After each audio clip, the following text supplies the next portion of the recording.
Let us work with a very common effect, that is delay and echo. So for that, I'm going to record my voice. So this is an echo sound effect.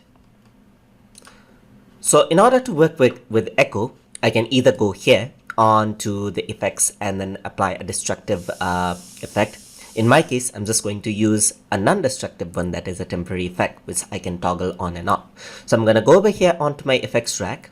And for those who don't know where the effect rack is, you can go under Windows and then click on effect rack right here, and this will appear. So if I were to go over here, you can see that there is option for delay and echo. So over here, you can see that there's delay effect and echo effect. So let us go for delay right here. So let us hear how that sounds first. So this is an echo sound effect, right? So that's a delay sound effect.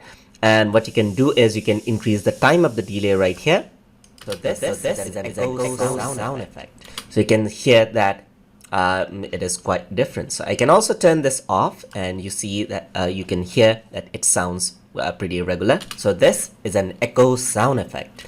All right, so I'm gonna turn this on, and let me play that. You can also go for different presets right here. So let's say, for example, you go for rich double. Let us hear how that sounds. So this is an echo sound effect. So that seems like a double voice right there. You can also do a bounce. So this is an echo sound effect, which has a different set of tone right here. So another thing that you might want to work with is the echo right here. So I'm going to go for echo, and you can choose from different settings that you want to work with. So I'm gonna let's just play how and hear how that sounds. So this is an echo sound effect. So you can hear that it is quite different. So you can go over here. I'm gonna go into something like an infinite loop. So let us hear how that sounds. So this is an echo sound effect. So that's an infinite loop effect, so it never goes down. So I'm gonna go for all right. So I'm gonna go for analog delay.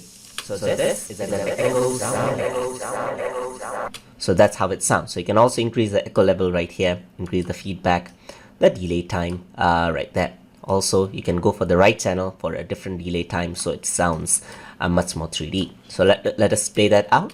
So this is an echo sound effect. So that is how it sounds, and I'm going to close this out. So let us hear how it sounds now. So this is an echo sound effect.